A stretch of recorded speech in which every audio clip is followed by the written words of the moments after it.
или да го послушаат гласот на граѓаните, кој беше јасно искажан на референдумот.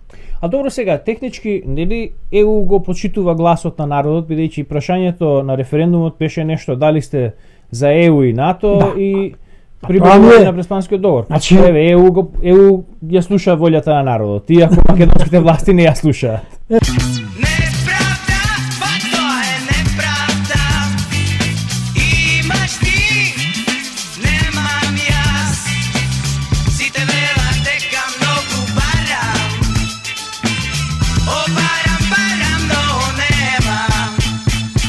Добар ден, почитувана публика, и добре дојдовте во најновото издание на видеоподкастот Гласот на Слободна Македонија.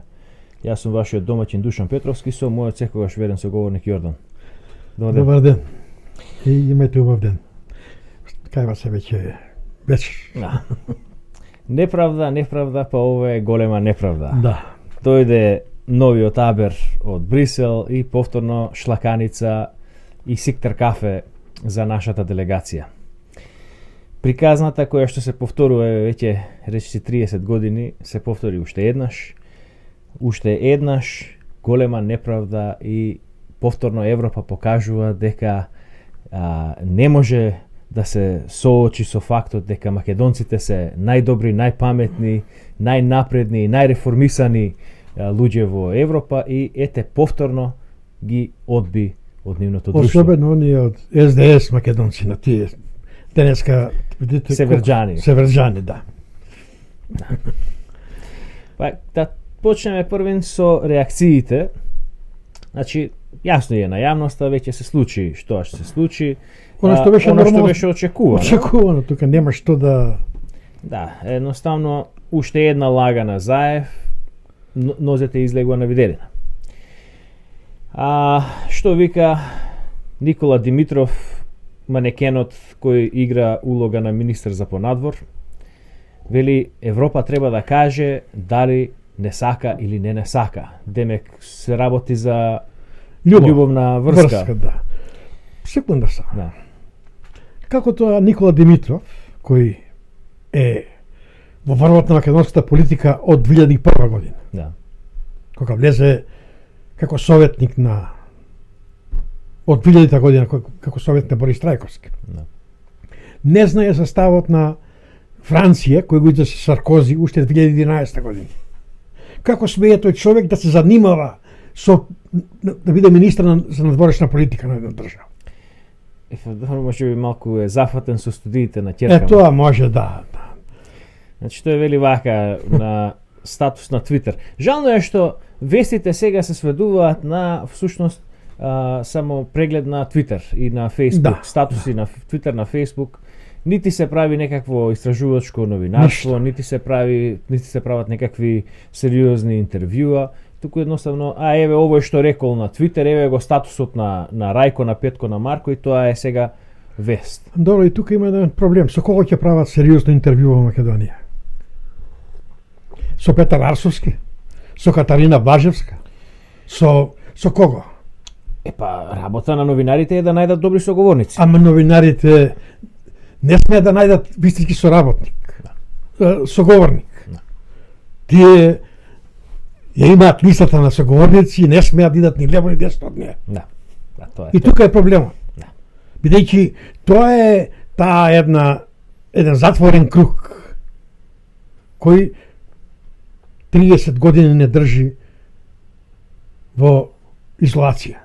Да, езите луѓе чии што предвидувања постојано пропаѓаат во вода, чии што ветувања никогаш не се исполнуваат, тие се оние кои што нон-стоп се аналитичарите на светската геополитика.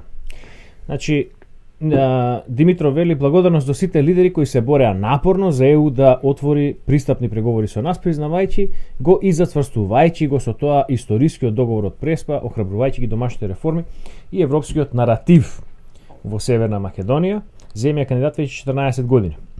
Северна Македонија не постои 14 години. Да. Додека чекаме да се постигне консензус, ние мора да продолжиме да ги браниме вистинските европски вредности дома. Интересна е оваа фразата европскиот наратив за Северна Македонија. Значи овие луѓе раскажуваат приказни. Да. Никој не делува кон нешто сериозно. Одиме следна реакција. Хан им се извини на Македонија и на Албанија што нема одлука. Тој вели не е момент за гордење, но не сакам да обвинам никого. Сега нареде Советот на Европа, огромен број на членките ја поддржаа препораката на комисијата. Навистина ми е жал бидејќи не е момент за гордење. Секој понатамошно одложување ќе наштети на нашиот кредибилитет на Западен Балкан, исто така и нашите амбиции да станеме посилен глобален играч. Малку само ќе направиме тука еден, бидејќи ова е коментар на Хан. Па да ги потсетам, и слушате, од нешто не гледаат, па може би ќе допре и до некој од власта, до Димитров, до Хан, до некој, било кој. Условите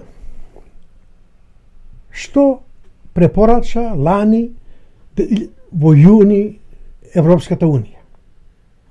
Каков услов постави за давање на датум за преговори во јуни 2019 година. Советот на министри следната година Советот на министри очекува следната година Европска комисија да издаде извештај во кој фокусот треба да стави врз реформите на јавната администрација, борбата против корупцијата, судските реформи и реформите во разузнавачките служби. Тоа се условите што се поставени минатата година за да се добие датум оваа година за почеток на преговори. Која од овие реформи е исполнета? Кого лаже Како? Хан? Па ова се негови нивни услови, не се мои услови. Па како не се исполнати, зарем не се исполнати? Еве Заев ќе видиме подоцна во неговата пресконференција, тој вели дека остваруваме, стануваме членка на НАТО, ќе се зацврстуваат, уште ќе се зајакнуваат само реформите. Ама вика да се имплементираат реформите во таа година дена која е дадена од јули 2018 до јуни 2019 година. Па добро, сега кој лаже тука? Затоа што секогаш се чини кога ќе добиеме некаква изјава, изјавата па дури од овие странскиве, од западњациве, е дека ете се исполнува, се работи, се делува. Па чекај сега, зошто така зборуваат кога впрочем кога ќе дојде ред да се таа оценка да се стави на маса и да се каже да еве сте ги исполниле реформите, значи сте ги исполниле условите, еве да ве примиме. Зошто не се отпочнуваат преговори ако се исполнети условите? Тука е целата игра. Меркел во својот настап, јас го слушав, пресконференцијата после кога ја запраша зошто не е направена, зашто не се раздвоени Македонија и Албанија. Веќе таа за Албанија наведе, прво беше прашањето зашто Албанија не е, што е проблемот со Албанија, што не се дава датум за преговори. Датум за преговори. Таа рече корупција, криминал. И сега доаѓа следното прашање, па тога зошто не ги раздвоивте Македонија и Албанија? Меркел не одговори. Значи, ако Македонија било решено, и потоа се снајде со некој одговор дека во Македонија има многу албанци, па знаете да не ги повредиме нив. Зошто? Тие албанци сака да влезат во ЕУ. Да. Еве нивната закана е дека ако не влезе Северџанија во Европа, дека тие ќе бараат други решенија. Значи сега еве нивната Албанија не влегува. Косово не влегува. Со таа порака Меркел посочи дека албанците се нелојални граѓани на Македонија. Да. Така ли? Да. Дека тие заради тоа што Албанија не добива датум, ќе прават проблеми во Македонија. Тука е една многу опасна изјава на Меркел, што ме чуди што никој не ја протолкува таа изјава. Или второто е дека впрочем Македонија е на исто ниво со Албанија. Ама тоа е за мене.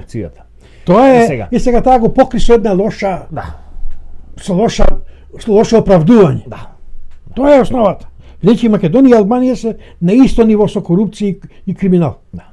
За реформите, мислам дека со тек на дискусијата ќе одиме натаму, меѓутоа веќе го отворивме овој твој текст од вчера, чиј наслов е Заев денеска потврди дека е лажго и дека местото му е во Идризово или во друга соодветна институција. Тука ти, впрочем, посочуваш на овие работи, реформи кои требале да бидат извршени.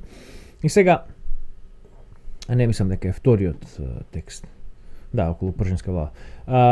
Само се сменија буквите на агенциите. Да. Тоа е, впрочем, целата реформа што ја И сега се баја реформа на службите за узнавање, а се става директор, која да се унесе и втора година во структурите на службата.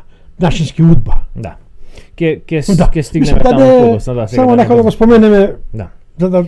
Значи тоа е Хан, САД, разочарани сме од одлуката на ЕУ за Северна Македонија. Соединетите Американски држави и АУА МАКФАС ја поддржуваат посветеноста на Северна Македонија и Албанија за интеграцијата во Европската Унија. Разочарани сме што Европскиот совет не ги прифати силните реформски напори на секоја земја. Тоа му доаѓа сега, некој многу се труди на тренинг, па треба да му дадеме медаља на Олимпијада. Да. Или искажува многу голема желба во собликувална. Сакам јас. Секој ден зборува дека еве јас ќе трчам денеска 10 километри, ќе претрчам 20 или ќе направам ова, а не го прави. Само да ја завршам уште оваа ракија и уште овие 10 кебапи. Позитивната одлука, продолжува МАКФАКС со изјавата на САД. Позитивната одлука би го потврдила кредибилитетот на нивниот план кон ЕУ и цврсто ќе се спротивстави на малигните надворешни актери. Кои актери сега би било честно доколку се наведат овие малигни надворешни актери, бидејќи има надворешни актери кои навистина работат против Македонија. Меѓутоа, за кого зборуваме? Зборуваме ли за оние кои се навистина или зборуваме за ванземајци? Кои сакаат да ги подкопаат западните вредности и евроатлантската заедница. Признаваме дека Европскиот совет не кажал не ниту на Албанија, ниту на Северна Македонија, ниту ЕУ воспостави нови услови за започнување на пристапните преговори. Се надеваме дека Европскиот совет ќе постигне консензус за позитивна одлука на двете држави пред самитот ЕУ Западен Балкан следниот мај. Па и на Турција не рекол ЕУ не кажува не. Колку години Турција е? Од 2005 почна преговори Турција.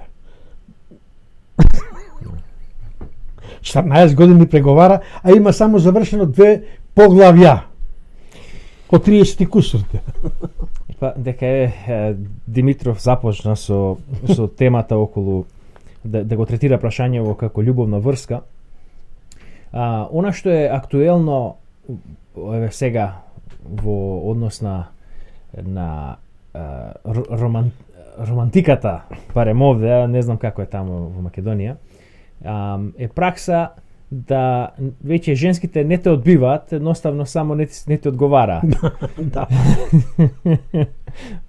Порано беше ќе ја прашаш дали сака да излезе и ќе ти каже не, а сега само ти контактира, зборува, меѓутоа прашањето никогаш не ти одговара. Ај сега доаѓаме до еден од главните актери во сето ова, лидерот на опозицијата Кристијан Мицкоски. Тој вели доста е демагогија, на овој народ му требаат политичари кои тоа ќе го ветат и ќе го исполнат. Повторно и тој на Facebook статус се објавува и вели: затоа апелирам до политичарите во оваа предизборна кампања, нека не го ветуваат тоа што не може да го исполнат, нека не го разочараат народот дополнително, бидејќи народот и сега ни е разочаран. Затоа ќе понудиме обнова која ќе значи крај на политичарите од минатото и нов почеток, нова надеж и нови успеси. Мицковски споменува предизборна кампања, сега ние малку истрчавме пред себе. Предизборната кампања за која што тој говори се однесува на изборите кои што Заев ги најави на пресконференција. Па да тргнеме сега, имаме неколку извадоци, некои од нив ќе ги преслушаме, некои ќе ги прескокнеме. Еве да тргнеме со првиот. Почитувани граѓани, Пред 2 дена во Брисел не беше направена голема неправда.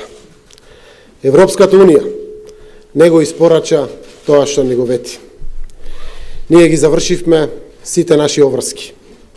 Испорачавме резултати во реформите, ги решивме споровите со соседите. А тие не си останаа на зборот и не испорачаа. Тоа што Европската Унија не успеа да донесе одлука за отварање на преговори со нас е нивна историска грешка. И тоа го... Какви глупости сега. Европа, напредна, богата, голема, направила за себе историска грешка што една Македонија не ја прима. Некако друго нешто е. И повторно тие се криви, тие не исполниле она што го ветиле кон нас. Ама дали ги исполни заев реформите? Пред малку зборувавме. Не. Дали се решени споровите со соседите? Не. Со Бугарија допрва се отвара спорот. Да. Со Бугарија што се прави ќе биде Бог да чува. Значи кога ја пишував она мојата колумна околу договорите на заев пред референдумот лани, напишав дека основниот проблем со договорот, така наречениот договор за добрососедство со Бугарија, е дека ќе се наметнуваат работи од вистини од историјата, Да. за кои што македонскиот народ не е подготвен да ги прими. Меѓутоа, она што не го предвидов е дека бугарите ќе бидат до толку затупени, односно до толку ќе играат во услуга на србите, да, впрочем, тие сега почнуваат да наметнуваат и работи кои што не се историски. Не се историски вистини и кои што сакаат да се брише во секоја историска книга, во секоја книга која што се занимава со Втората светска војна, Бугарија е фашистички окупатор во Македонија. Тука завршува се. Не може тоа да се игнорира и да се избрише. Тоа е историски факт. Сега, значи, веќе кога тие одат до таа крајност, тие немаат, тоа се покажува дека Бугарија не била никогаш заинтересирана да прави добрососедство со Македонија. Тоест, кога го потпишале договорот. Да. Дека немало, дека идејата не била за добрососедство. Заев, затоа бидејќи и Заев не бил тој кој правил договор за добрососедство со искрена намера, ветувал се и сешто. Тука е играта. Двајца лажговци кои седнале да преговараат, да се договараат, свесни дека едните другиот лаже. Да. Она што е во разговорот во Истанбул меѓу Михајлов и Титовата делегација. Да. Тоа е тоа. Да. Треба да го дослушаме овој клип, бидејќи тука е најавата. Потврдија сите европски лидери. Ние направивме се што требаше и се што можевме. Денеска сакам јавно да се заблагодарам на огромното мнозинство европски лидери кои се бореа за да се донесе позитивна одлука за нас. Ја цениме нивната поддршка и знаеме дека и во иднина можеме да сметаме на нив. Но факт е дека ние сме жртви на историска грешка на Европската Унија и тоа кај сите нас предизвикува огромна огорченост. И јас сум разочаран и лут. Јас сум изненаđен и увреđен. Жални, значи ние сме повторно жртви на туѓи. Сега тој ќе продолжи после натаму да збори дека повторно ова е лузна и неправда, дека ова е одлука заради внатрешни недоразбирања во Европската Унија и еве го тука некаде доаѓа сега најавата за избор. И за македонската иднина. Сериозност на актуелниот миг бара од мене и од сите нас сериозна одлука. Сега тој вели дека сериозноста бара сериозни потези и одговорност. Ке за некоја секунда ке најави предвремени избори. Меѓутоа не поднесе оставка. Да. И уште една работа многу битна во овој дел кај што напаѓа Европа и кај што напаѓа нема вина. 4 месеци тој се обидувал преку амбасадорот на Франција во Македонија Тимоние, кој му пренесуваше јасни пораки за криминалот во Македонија и за неспроведувањето на реформите. да обезбеди прием кај Макрон. Значи да биде примен од Макрон. Макрон не сака да го прими после 4 месечно упорно барање на Заев. Која порака е таа што му ја праќа Макрон? Да. И Заев очекува дека во последен миг ќе се предомисли Макрон. Што ќе го предомисли Макрон во последниот миг? Ќе му извади Заев прислушкуван разговор како што ги уценува овие ситни души во Македонија и ќе каже еве ти 100.000 или долари тендер од 2 милиони евра. Тоа ли мислел? Како што го прави неговиот бизнис со подкупување и со уцени? Како се поднесува како премиер? Ќе му даде 1-2 кила канебис масло. Да. Ќе му заврши работа. Околу идејата дека ете ние сме жртви сега повторно на докосурување и пресметки внатрешни нерешени работи во Европската унија. Што тука сугерира Заев? Дека што сугерира? Дали е сега ова збор, дали станува збор за различни визии за развитокот на Европската унија? Што е? Па мислам дека тој се обидува да посочи дека во Европа, тој ги посочи државите во Европа кои се непријатели на Заев. Полска, Чешка ми се чини. Така некако беа и уште некоја, не знам, не ми текнува, но државите кои се суверенисти. Значи, тоа ќе дојде овој. Но Франција не е суверенист. Тука сега проблемот. Да, Франција е еден од лидерите на глобализмот. Глобализмот. И сега напаѓаш суверенисти, Да. а Унгарија, Полска, Чешка, Италија, сите се стана за приемот на за давање на датум на Македонија. Значи нешто не е во ред. Значи нема врска. Но тој си ја тера задачата која ја има. Да.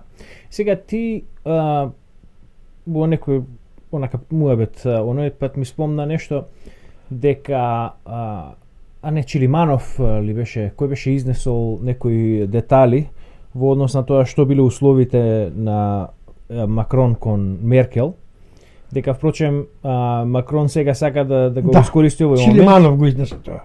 Дека Макрон сака да го искористи овој момент да наметне да наметне централизам во Европската унија. Значи Европската унија веќе да не биде само некаква си апстрактна бирократија, туку да стане вистинската држава, вистинската влада на Европа.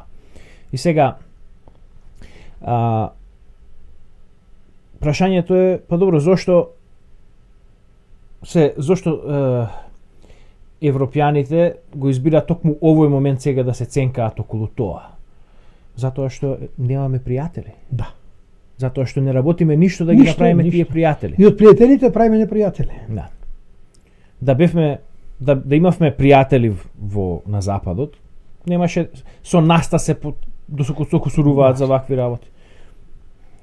Еве го сега, значи ќе прескокнеме ова околу избори. Тој рече дека мора што побрзо да се избори, најбрзо што може.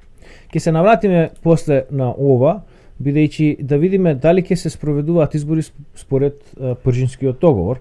Меѓутоа, за овој момент сакам да одам во контекстот за каде ќе одиме напред. Значи сега ги обзнанува изборите, да бидеме најасно дали одиме напред кон Европа и глобализмот или одиме назад кон национализмот. Да одиме понатаму. Граѓаните имаат мандат да одлучат. Дали да одиме по вистинскиот пат, на демократски и европски вредности, патот на развојот и просперитетот, патот што води напред. Или да одиме по мрачниот пат, патот на изолацијата, национализам, поделби и конфликти, односно патот што води назад.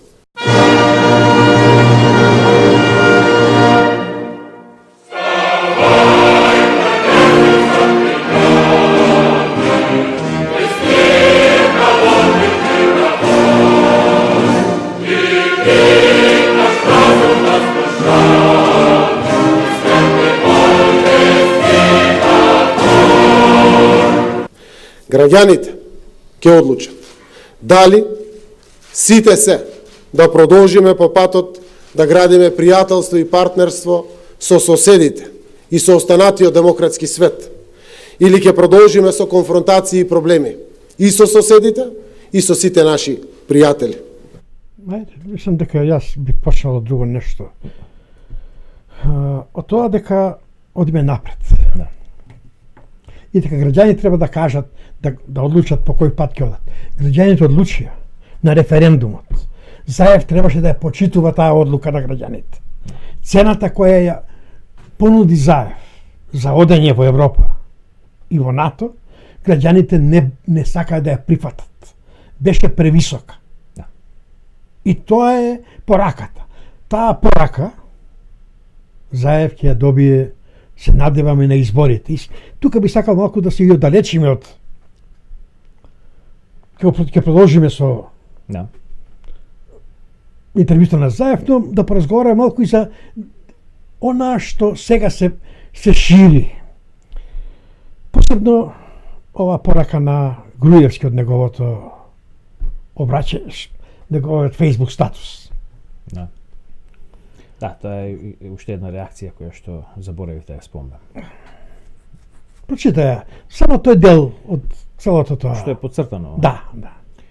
Но приказна, значи, ова е реакција на Никола Груевски, исто така во однос на ова одлука на ЕУ. И тој вели, приказната на Заев е јалова. Секому му е јасно дека опозицијата е поддржувач на европските и евроатлантските интеграции, затоа што тоа е интерес на Македонија и на македонскиот граѓанин. Старата финта го нема истиот ефект кога втор пат се употребува, особено на ваков начин. Откако вчера го провери пулсот и ја виде реакцијата кај сите кои ги смета за блиски во партијата и пошироко со приказната дека ќе поднесе оставка, излезе со планот кој сигурно не му е од вчера. И после натаму... Да, не битно више натака. Да. Но, она што е евроинтеграција, тоа е многу суптил, многу битно. Да. Така, само тој дел, само тоа парче. Секому му е јасно дека опозицијата е поддржувач на европските и евроатлантските интеграции, затоа што тоа е интерес на Македонија и на македонскиот народ и граѓани. Дали Груевски му сугерира на Мицковски и на другите партии кои се опозициони дека треба да прифатат Северна Македонија и да одат по тој пат повторно да шукаат на вратите за влез во Европа и во НАТО. Или да го послушаат гласот на граѓаните, кој беше јасно искажан на референдумот. А добро сега, технички, нели ЕУ го почитува гласот на народот, бидејќи прашањето на референдумот беше нешто дали сте за ЕУ и НАТО, да, и прибавување на Преспанскиот договор. Значи, ЕУ ја слуша волјата на народот, иако македонските власти не ја слушаат. Сега. Веќе 30 години ние живееме во една илузија која треба да ја разјасниме конечно. И сега е моментот. Овие избори треба да го донесат тоа разјаснување. Дали во Македонија има доволно граѓани, македонци, срби, власи, бугари, албанци, кои сакаат вистинска македонска држава. Македонска држава, каде што Македонија е држава на македонците и останатите малцинства во неа, кои ќе ги уживаат сите поединечни човекови, индивидуални човекови права и слободи. Да, меѓутоа во кое што нема да има малцински квоти. Не, тоа е индивидуални права. Значи, каде што секој индивидуалец ќе може да се докаже, каде што секој индивидуалец ќе може да се истакне и да без оглед кој најдобриот во своето поле ќе може да напредува, да, меѓутоа на основа на својот капацитет, а не на својата етничка или верска припадност. И затоа сега е многу битно. Затоа Груевски, човек кој е пратен од службата на работа во странство, за да ни глуми дека тој сега е загрижен за Македонија и да ни праќа вакви пораки со кој ќе внесе забуна во гласачкото тело, кај луѓето. Опозицијата, ако сака да мора да го направи пребројувањето во Македонија. Конечно да дознаеме колку луѓе има кои се за ова опција за која говорам јас и кои се за поништување на македонска држава, да остане Северна Македонија, да остане да плута, да влезе во унијата на Западен Балкан, не во ЕУ. И тука е впрочем она главната разлика во визии, суверенизам или федерализам. Да. И сега, да ќе се навратиме на тоа за момент. Само не те прашав, која е твојата реакција на одбивањето? Задоволен ли си што не е примена Македонија? Се радуваш, тагуваш, дали ти имаш лузна во срцето? Светилките ти се изгаснали, звездичките на тебе? Јас напишав еден текст 5-6 дена пред, во кој реков дека Македонија не смее да добие датум за преговори. И јас сум задоволен. Затоа што не доби датум, бидејќи со добивање на датум Заев ќе го искористеше тоа добивање на датум. Дека тој направил се, ги спровел реформите и кога безбедеше ќе се кажеше веднаш избори. Значи добивањето на датум ќе беше легитимирање на криминалот. На криминалот, корупцијата, се. И дов мандат да продолжи со криминални и да си ја брка работата за стварање на Балканската унија, на Западен Балкан. Сега, ова околу, повторно се навратиме на овој изводок од Груевски, значи околу опозицијата како поддржуваш на европските и евроатлантските интеграции. Од времето кога ние имавме некакво, односно нашето семејство, ти и мама, кога имавте влијание во опозицијата во ВМРО, па и уште од пред тоа, значи од времето на историското ВМРО Правда, да. ВМРО секогаш било ориентирано кон запад. Точно. И ВМРО е впрочем првата организација на светот која што била во отворена војна против комунистичката интернационала. Точно така. Ние сме првиот и последен бедем на слободата и на национализмот. Сега.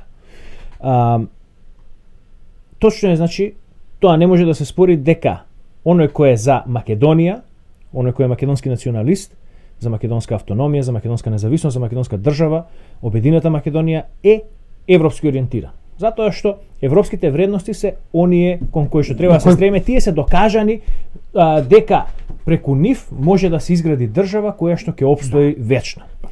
Сега тука мора да се внимава балансот на либерализмот и конзерватизмот и за тоа. Тоа сега не е да не одиме многу широко. Да. Сега, каде е основниот проблем? Кога ВМРО ДПМНЕ го прифати ја прифати мамката, го прифати наративот дека треба да влеземе во Европа за да добиеме 500 евра плата. Да. За да ги подобриме, да ја подобриме материјалната благосостојба на граѓаните на Македонија. Без да зборуваме за што ќе стане со македонците, со македонскиот идентитет, со идејата за обединување на Македонија, со македонскиот суверенизам, без да зборуваме за тие работи, тогаш се изгуби идејата за вистинска независна Македонија. И од тогаш веќе во Македонија нема опозиција, нема контратежа на овие федералистиве кои што секогаш ја замислуваат Македонија како дел од некоја поголема федерација, некоја интернационална федерација, дали тоа ќе биде за Балканска федерација, дали ќе биде Европска федерација. Меѓутоа, на мене ми се чини дека тоа е секогаш една лага, една манипулација дека правиме федерација Балканска, која што е впрочем само предворје за влез во Европа. Фактите потврдуваат дека, значи во изминативе 100 години имаме 90 годишна историја. Да. На формирање на таква Балканска федерација на јужните Словени, први наречена кралство на србите, хрватите и словенците, а потоа преименувана во Југославија, а еве сега гледаме дека ќе се направи во Западен Балкан, ќе се преименува во Западен Балкан, дека всушност, штом ќе се направи таа федерација, веќе се заборава следниот чекор да одиме во Европа. Треба да ги подсетам нашите гледачи дека 91 година кога се водеше дебатата околу отцепување на Македонија од Југославија. Аргументот на Киро Глигоров беше дека Македонија не треба да се осамостои бидејќи преку Југославија е патот за Европа. Да. А лозунгот на ВМРО ДПМН беше дека самостојна Македонија преку Европа ќе се обедини само во Европа, во ЕУ ќе се обедини, во Европска заедница ќе се обедини како Македонија. Да. Значи ВМРО пак понуди една платформа каде ќе биде Македонија цела во друштво на Европа, на Европска заедница. Тогаш не беше Унија. Да. И тука беше судирот меѓу политиката на Глигоров и политиката на ВМРО. Потоа Љупчо заборави таа политика, таа идеја, се откаже од неја и да не зборуваме веќе за Груевски, за ова што е сега до денес. Да. И затоа пак се враќам. Мицовски како неголема партија на опозицијата, може би, ако не се изјасни јасно да дефинира дека тој, ако победи, по легален легитимен пат, бидејќи собранието кое ги донело одлуките не е легитимно избрано, председателот собранието не е легитимно избрано. Партиите кои гласале под уцена. Значи сите Заев како премиер на влада и министар Димитров по незаконски пат преговарале за името. Значи има веќе законска основа да ги поништи сите и да го поништи договорот. Да ја врати Македонија, прво да го врати името Фиром, па потоа да продолжи понатака да го поништи и тоа име. И она времена спогодба со Грција. Значи, за се има легитимен пат. Мицковски треба да прати јасна порака и на Европа дека Македонија ќе стане првин правна држава и држава во која ќе се почитува уставот и законите и волјата на народот. Волјата на народот беше јасно искажана на референдумот. Значи ти сега бараш од Мицковски да се изјасни на што стои. Да. Веќе да се не му дозволуваш да го направи она што го направи минатата година околу референдумот, кога од некакви си стратешки побуди наводни избегнуваше да даде дефинитивен став, дециден став за референдумот, ама не излезе на дента на референдумот, не излезе да гласа и не знам што, значи се обиде на еден многу перфиден начин да ги задоволи и европјаните и македонците. Тука е она што викам, треба се преброиме. До сега многу пати сме лажани. Лажани сме и ние кои веруваме во самостојна македонска држава, како суверенисти. Да. Лажани се и оние кои се интернационалисти. Значи сме лажани и тие и тие. Лажањето почнало да не се враќам поназад од референдумот. Со прашањето референдумско.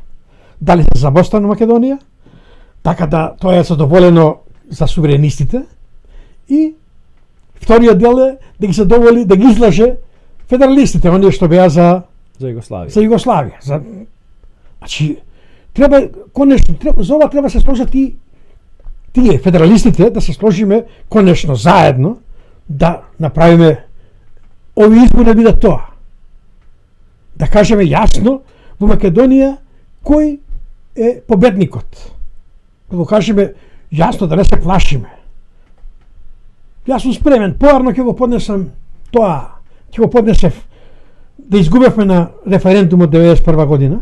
Да, и продолжуваме со Југославија. Продолжуваме и ке знаев, ама Глигоров и комунистите беа свесни дека можеби Србија ќе изгуби. Во таа војна Македонија ќе беше кој знае колку жртви ќе дадеше. И никогаш тоа ќе створеше револт кај македонците. И кај албанците, бидејќи ќе гинеа и македонци и албанци за српски интерес. Да. Многу бргу Македонија ќе се одвоеше вистински од од Србија. Да, и веќе ќе се створеше еден анимозитет кон целата таа идеја. Да. Сериозен. Сериозно. И сега затоа се случи 98 година Љупчо Јаков ветуваше. Ќе направи илустрации, не направи ништо, бидејќи веќе готово. Затоа сега Мицковски, или да се вратам на Заев, 2016, што ветуваш? Нема промена на име, нема промена на устав. Да. Значи, ги излажа дел од луѓето кои, иако се припадници на левата опција, не сакаа да се смени името.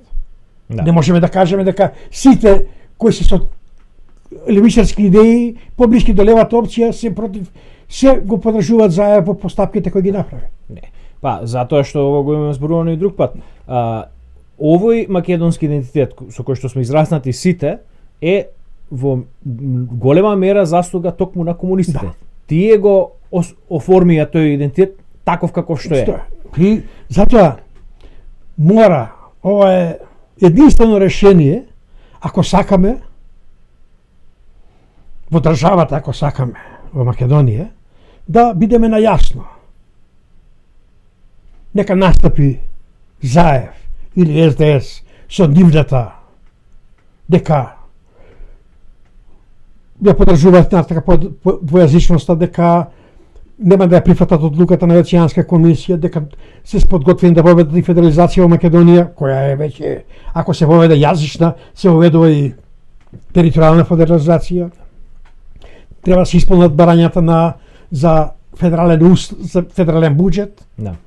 Така да добијат автономија поголема општините во финансирање. Значи автоматски тоа треба да го каже јавно Заев. Да. И дека продолжува како Северна Македонија да го поддржува со Бугарија да ги исполни сите услови на Бугарија кои ги бара.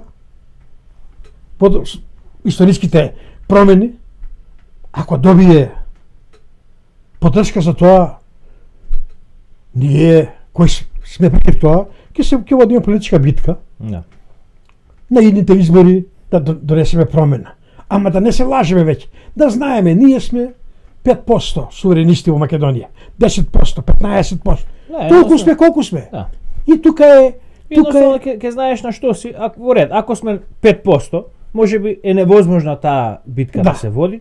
Тие луѓе да се спакуваат, да си заминат од Македонија, да се одидат некаде каде што нивните идеи можат да се остварат. И може да живеат како луѓе, да не бидат таму прогонувани, шиканирани, да губат кариери, да ги следи полиција. Да бидат нонстоп под пресија. Да бидат зошто? Децата да им се злоупотребуваат така. Нека си заминат. Да. Тоа е поентата на ова што сака да го каже. Затоа Мицковски и целата опозиција треба да застанат цврсто на ставот дека тие не ги прифаќаат тиранската платформа, промената на нелегитимната и неуставна промена на име. Крај. Преспанскиот договор и договорот за добрососедство со Бугарија, бидејќи тоа е неискрен договор. Неискрен договор. И крај, и тука сме начисто. Колку ќе нека биде спремен, еднаш да се преброиме. Повторно, не знам по кој пат кажувам веќе, да се преброиме. Да. И да бидеме на јасно. Кој колку се да видиме. Да. Тоа е само патот за помирување во Македонија. Да. Сите ќе ја почитуваат одлуката на мнозинството на граѓаните. И сега, не знам колку тоа е возможно во една многу реална смисла, бидејќи работејќи на овој проект на историјата на Македонија од антиката па до денешен ден, она што се провлекува како еден тренд, како една тема е дека впрочем балканските народи, нивните владетели од секогаш воделе таква една политика на ни риба ни девојка. Ние сме можеле да бидеме дел од римокатоличката црква на 2 или 3 наврати. Да. Сме имале едноставно покани од папите кои што нашите, општо зборувам тука за јужнословенските, срби, бугари, сите, за целиот регион, кои што во момент кога им било зор, се преклонувале, меѓутоа на крај не ги исполнувале последните услови или последниот договор не го потпишувале едноставно. Кога доаѓа време на вистина да се ставиме на една или на друга страна, секогаш се бира ни една страна за да се остане да се игра да се седи на две столици. Политиката на Тито, која што ја водеше од 50 до 9 до неговата смрт, а потоа ја презедува и неговите наследници. И тоа е она што сакав да го спомнам и прегеска. Идејата сега дека Македонија би можела да влезе во Европската унија по пат на Западен Балкан, односно на скратена Југославија. Треба да ви биде јасно дека Југославија имала прилика да влезе и во ЕУ и во НАТО од 1952 година па се до низиното растурање. Еве една белешка од ЦИА од 88, 31 октомври 88, се зборува околу настаните во Југославија, односно за збеднувањата во Југославија. Вели, Југославија е пивотна држава помеѓу истокот и западот.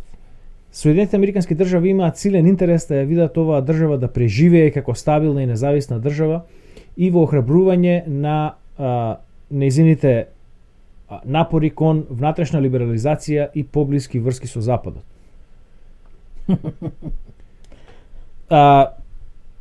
Отприлика истата политика се води и кон Македонија после тоа. Меѓутоа, сега значи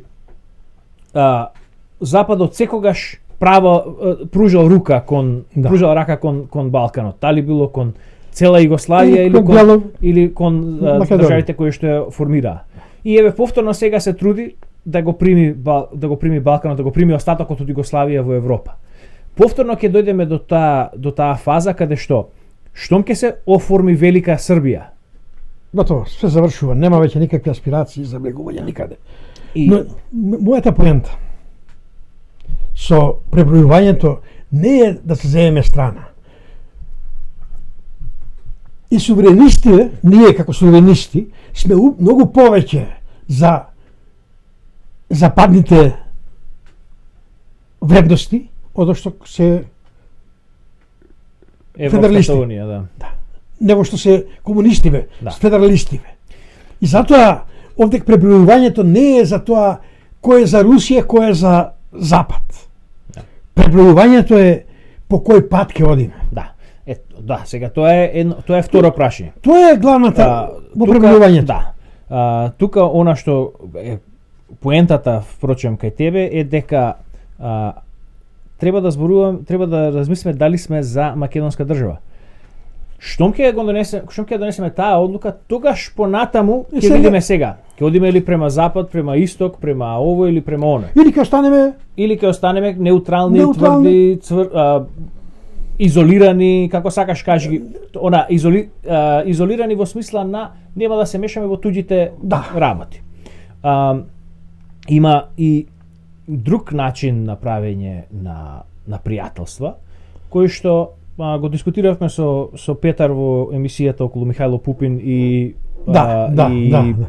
Версајскиот договор. Основниот начин на кој што се градат сојузништва е држава со држава. И обично се прави односно се прави сојузништво со соседот на мојот сосед. Затоа што мојот сосед е оној кој што ми е првиот ривал и кој што најверојатно доколку има војна ќе биде со него. А неговиот сосед секогаш може да ми помогне доколку влезам во конфликт со него. Значи тоа е една многу примитивна, меѓутоа многу прост начин на гледање на тие работи. Сега, како можеме да створиме пријателства? Секогаш, и веќе нема да одиме понатаму со ова интервјуто на пресконференцијата на Заев, меѓутоа имаше падна и прашањето околу градење на пријателства. Тој сега првен зборува околу добрососедства со Грција, Бугарија, со Србија. Прво добрососедства многу ретко во историјата соседни држави имаат добри односи. Со соседите речиси никогаш не се има добри односи, туку по правило со нив се има лоши односи. Добрите односи се со, како што реков, со нивните непријатели. Оние подалеку. Сега, како да правиме пријателства? Нон-стоп се зборува за некакви институционални промени, некакви си придружувања, ете, оној поликлинико му постави прашање на Заев околу дали треба преку Конрад Аденауер фондација, дали преку Сорос, дали преку Морос, ово и оне.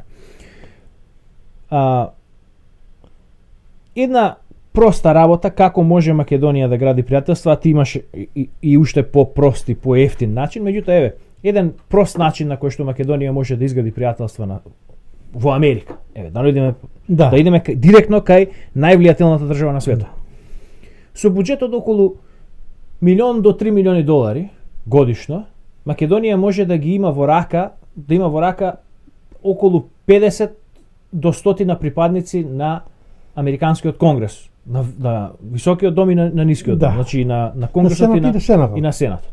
Со ништо повеќе, затоа што со исплаќање на мито од 20 до $30,000 годишно до $50,000 годишно со малку финансираните кампањи, тие луѓе секогаш можат да бидат во твојот табор. Мислам да не биде мито, да го објасниме, тоа е легален начин на финансирање овде на тие се легални пари кои идат по легален пат, не се даваат на рака како што го направи Битов, Глигоров со Битов давање на пари на рака, да лобира, затоа да видиме да не ги по легален пат преку лобисти да се купува влијание. Сега, ти имаш по уште поевтин начин на градење на пријателство. И тоа се покажало досега дека таков начин е многу успешен. Да се вратам на годините пред 94-та. Преку мои врски пријателски, направени преку бизнес, преку дружење со одредени луѓе, стасав дури до Алојз Бок, тогашниот министер за внатрешни работи на Австрија. Тој прати свој пратеник. Дојде во Македонија човекот. Влезе во Македонија со австријски дипломатски пасош, за да помогне на ВМРО да помане за кампањата, изборната кампања која ќе следеше 94-та година. Беше пречекан, јас ќе паднав од срам, од стол. Кога го однесов ВМРО, да Лјупшо не беше тука, беше заминат некаде. Првото што побара од него, Стојменов, беше да му побара 3 милиони марки, да даде, да обезбеди мојот пријател, Вареш, за да отвори Стојменов банка. Па што јас бев будала да не му побарам 3 милиони. Ако беше тоа патот да се прави нешто.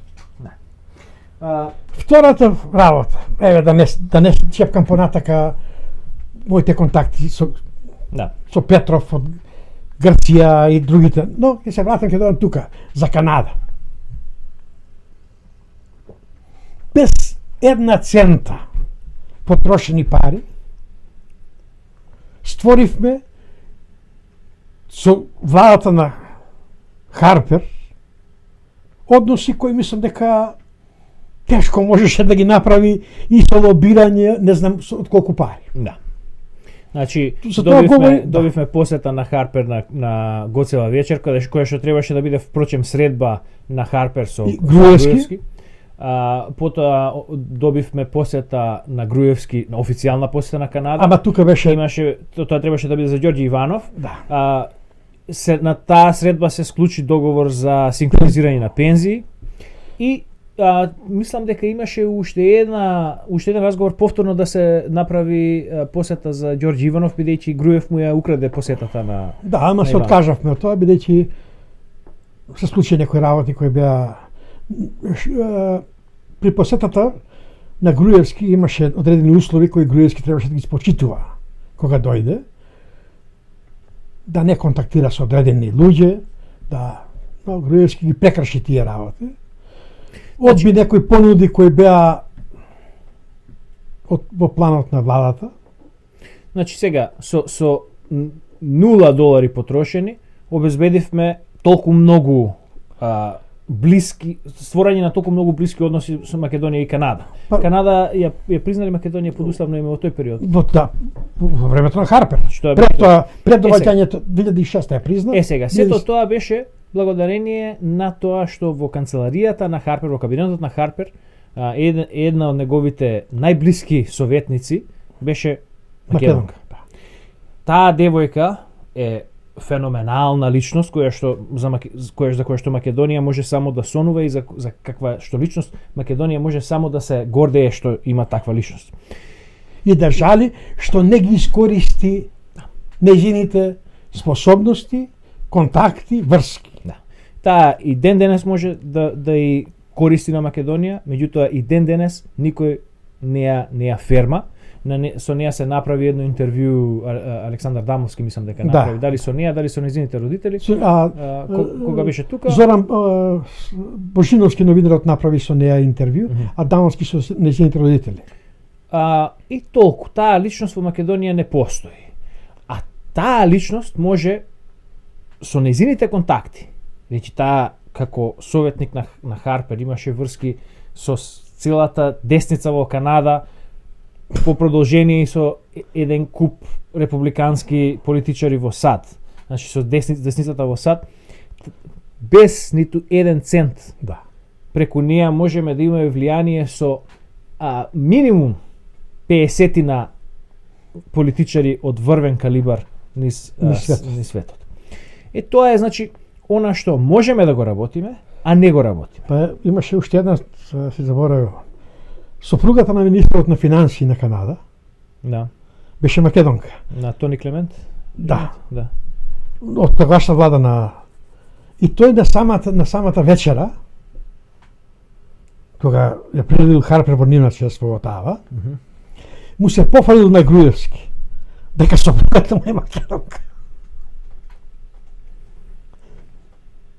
Никакви контакти не направиле со него. Ова е информација од прва рака. И беа изненадени од таква една... Значи, тоа покажува дека таа власт, тие луѓе не биле заинтересирани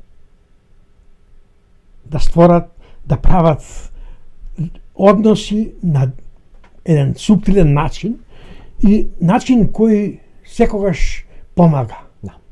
Значи, причината зошто го извадив овој цитат од извештајот овој од 88 на ЦИА, а впрочем такви се сите извештаи. Да. Имам веќе преведено некаде, сум кажал некои 50 на различни белешки, некои извештаи од по 70-80 страници. Сите белешки се во однос на тоа дека мора да ја сочуваме Југославија, дека Југославија е наш стратешки партнер едно друго. Истиот тој однос продолжува да важи и за Македонија, иако значи тие се во прв момент против распад на Југославија, значи не е она што го зборуваат митологијата што се шири дека Америка ја растури Југославија, не. Америка се бореше до последен момент, до 93-та година, Америка се бореше да ја сочува Југославија. Кога почна масакрите, кога веќе не можеше да се сокријат, тогаш Америка го сврте листот. Сега, значи, истото што го лаже сега Заев, што вика дека, ете, Европа ни направи на нас неправда, ние направивме се, тие не примија. Димитров што лупета, дали не сакаат или не сакаат, не баре сме девојка. Повторно е таа лага. Значи, Југославија имала прилика да влезе во Европска Унија, не сакала. Зошто? Затоа што влезот во Европска Унија би значил крај на режимот, таквиот режим. Клептомански, криминален, корумпиран. Сега. Ова е последно темава и веќе да ја завршиме. Нема да одам, значи нема веќе да вадиме видеа, меѓутоа на 3 различни наврати, првин, значи кога ги обзнанува изборите без да даде оставка, Зајко вели, значи одговорни, мора да бидеме одговорни за нашите одлуки, сериозноста бара одговорност, мора да се спроведат избори најбрзо што може.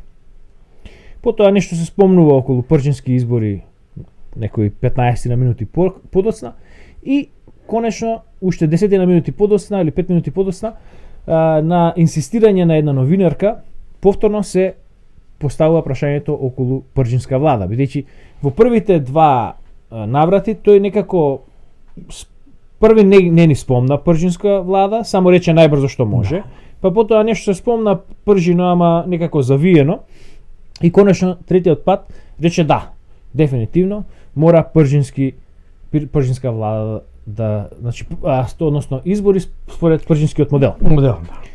И сега првин мислев дека едноставно дури да го рече тоа, мислев дека манипулира дека ќе се избегнува пржинскиот модел. Меѓутоа кога веќе потврди таму, значи од 25 до 25 минута до 26 минута, тој вели дефинитивно пржински модел. Заев е манипулант, лажов, лигле, човек кој што нема ронка честност во него. Која е сега, која е играва тука? Што е работа? Зашто напишав текст и прикачив синоќа уште. Одговор на прашањето зошто Заев скоро сам понуди пржинска влада. Во него наведов што е причината. Министерот за полиција, кој во времето на Груевски го добиваше опозицијата според Прашинскиот договор, сега е небитна. Нема никакво влијание министерот за полиција. Зошто? Затоа што службите УБК и петата управа, која беше дел од УБК, се надвор од ингеренции на Министерство на полиција. Тие се под директна ингеренција на премиерот на владата. Добро, а сега под пржински модел нема ли Заев да треба да поднесе оставка и направен министер да биде? Не ме разбираш. Ке има министер на полиција, ке именува опозицијата ВМРО. Меѓутоа, чекај сега, и според Пржино, Заев ќе поднесе оставка, меѓутоа премиерот ќе биде од СДС. Од СДС. Тие ќе именуваат премиер кој што беше онај го заборев името, Димитров. Некој анонимус ќе биде некој повторно. Не, нема да биде ќе биде или Спасовски или некој Шекеринска, така некој. Но така да сите разузнавачки, сите безбедносни служби се ги координира премиерот. Еве, од текстот твој, да видиме кои се тие предводниците на овие служби. Значи, директорот на ОТА, односно по старо пета управа, тоа е главната служба за прислушкување, е Зоран Ангеловски, дипломирал на факултетот за безбедност и самозаштита. До 90-та година работел како телекомуникацијски техничар во Министерството за одбрана. Значи, ово е обучуван од КОС. Да. А потоа во 98 година бил инспектор, до 98 од 90 до 98 инспектор УБК. Значи, овој човек е, сега зборуваме за како што збореше она баба на Гога, за отстранување на титуизмот и излегување од таа перспектива. Сега ние повторно враќаме луѓе обучувани во Југославија. Да, ама во времето кога работел во УБК, па тогаш се отворени најмногу досие. Тогаш ќе променет планот за работа и е додаден македонски врховизам. Десетици илјади неуставни прислушкувања има во тоа време. И сега тој човек ќе води ОТА, ќе води петата управа и нема да дозволи неуставно прислушкување. Овој овој е чист искрен љубител на демократијата, како оној свиркачот Лазарев. Лазарев, да, потполно исти таман, само што овој бил на дообука дури во КОС. Значи е малку потврд југословен. Да. Сега директорот на агенцијата, Владо Димовски. Овој Ангеловски уште има тој, значи од УБК заминал во агенцијата за разузнавање каде бил инспектор воделот за тероризам. Повторно тероризмот сега еве да видиме колку бил ефективен како работник борец против тероризмот.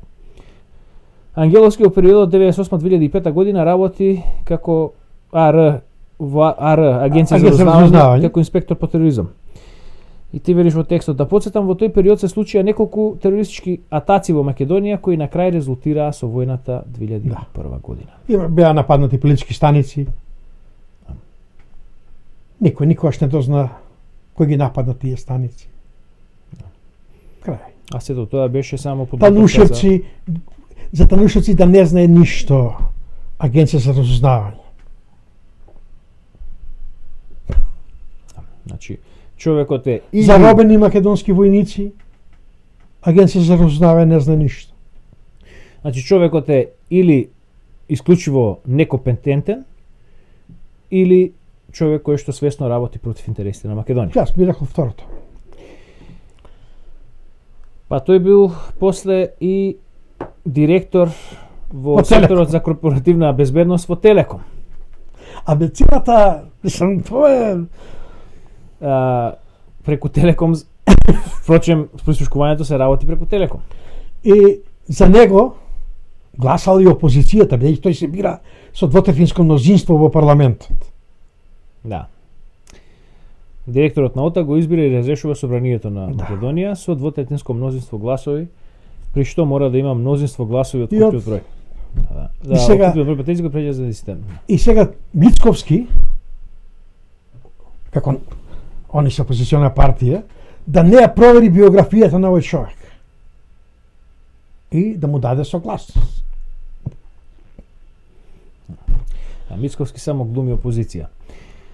Директорот на Агенцијата за национална безбедност е човек со име Виктор Димовски. Во 1982 година дипломирал како правник во Универзитетот Свети Кирил и Методи во факултетот за безбедност. Значи, Ица Бабан му бил професор. Треба ли повеќе да се каже? 2015 станува доктор по политички науки од Институтот за социолошко и политичко правни истражувања при Кирил и Методи. Ги прескокнав другите магистри да ги сето тоа, така да не губиме време и затоа 82 до 95 година работел во Министерство за внатрешни работи. Значи повторно тој критичен период, распадот на Југославија, кога се уште биле гонети македонци за национализам, за локал патриотизам, и 92 година кога се преименува таа мерка во македонски врховизам. И сега уште нешто. Односно таа линија на работа. Тие години, 80, од 82 до 90 се години кога службите работат на планови на зачувување на Југославија.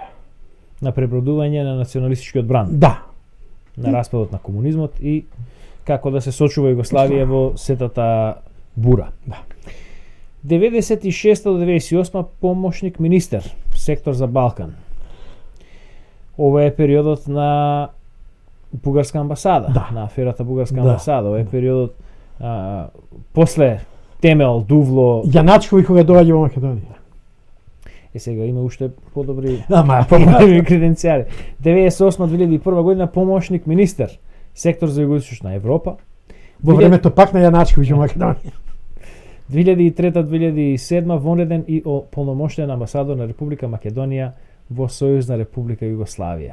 Сега, значи, има тука една... Бил на специализација во Дедиње. Има една сега тука да се доусоврши бил, пошто се завршил 82 година. Има тука еден по биографија на официјалниот сајт од кај го симнав ова, не стои Сојузна Република Југославија.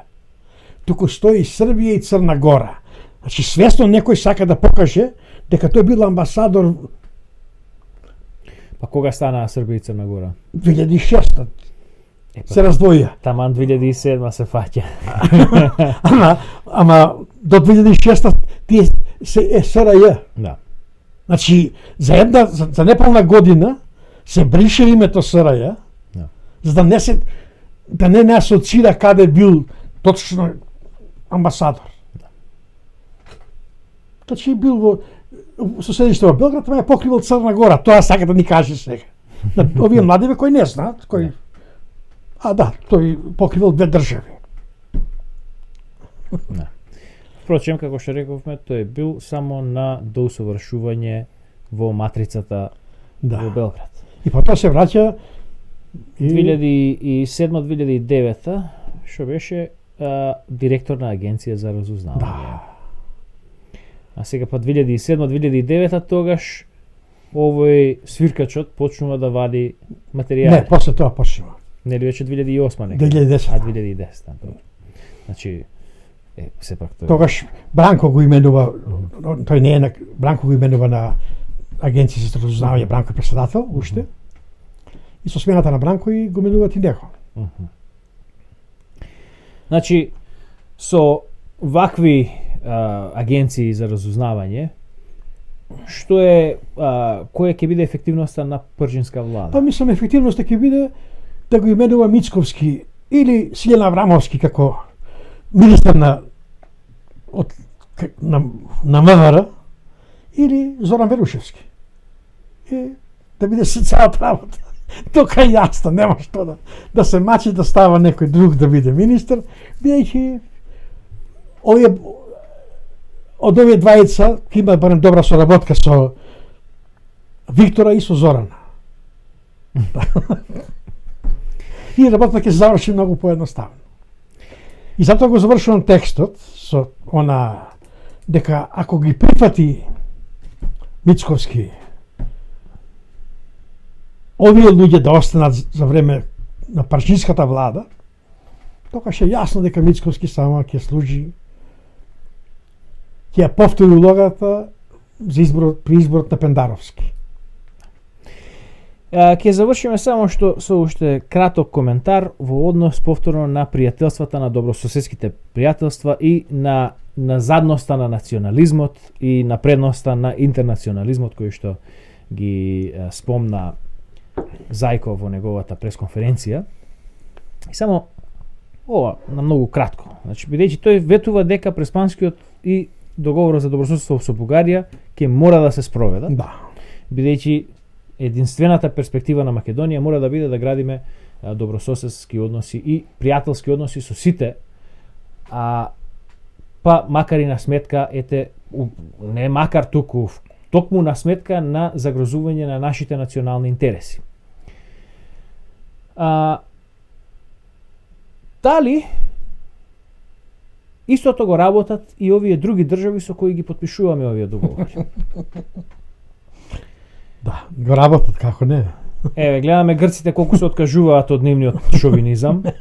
Гледаме бугарите колку се откажуваат од нивниот шовинизам. Тие веќе одат во комплетен делириум и веќе немаат крај на барањата. Сега тие на нас ни викаат дека ние сме заблудени со комунистичка историја, со Титова фалсификувана историја, а сега тие одат во една крајност на бришење на историјата која што целиот свет ја признава дека тие биле фашисти. Значи, просто е со нашето откажување од национализмот се самоуништуваме. Да. Си го врзуваме јажето околу вратот и се бесиме. Никој друг не се откажува од национализмот, барем не доброволно. Да. Единствено се откажуваат на присила, а ние не викаат да се откажеме доброволно и да се поништиме. Затоа пак ќе повторам, не знам веќе по кој пат ќе бидам досаден, но морам да повторам. Затоа е да се преброиме. Нека се Заев, ова се негови, да се испочитува докрај договорот со Бугарија и барањата на Бугарија, на Грција, да остане името Северна Македонија, да се почитува барањето на албанците во Македонија со Тиранската платформа. И опозицијата, Мицковски, дејќи тоа е парламентарна опозиција, друга нема, да оди со сосема друго, со спротивното, дека сите овие работи се донесени неуставно, нелегитимно, незаконски. Ќе ги поништи и пак ќе остане тој на линијата за евроинтеграција и НАТО интеграција. Но не со... Ако не добие Мицковски, значи, дека те разаја како мисли. Значи ова е како е ветувањето е, значи откажете се од културното наследство, откажете се од идентитетот, а што ќе добиете во возврат, ќе добиете 500 евра плата. Да. Значи еве ви некоја коска. Сега, ние викаме, А дали ќе добијат 500 евра плата? нема ни тоа да се добие. Значи тука е проблемот. се потпалува најнискиот дел од карактерот на човекот. Дај ми нешто за ништо. Да. Дај ми гага, па макар и да е 500 евра. 500 евра се ништо. Со 500 евра нема да се живее.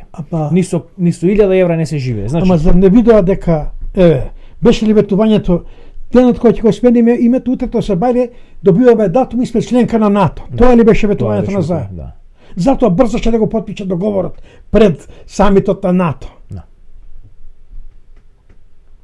Беше постои прашање дали ќе станеме членка на НАТО. Стануваме. Стануваме. Да ги поздравиме слушателите и да. Ви благодариме за вниманието и овој пат и се надеваме дека ќе останете со нас и понатаму во нашата борба да ја откриеме и расшириме вистината за нас, бидејќи само вистината е она што ќе не ослободи. До следниот пат, до гледање. Би ве замолил пак. Лајкувате за да можеме да стасаме до 1000 членови на нашиот подкаст на YouTube.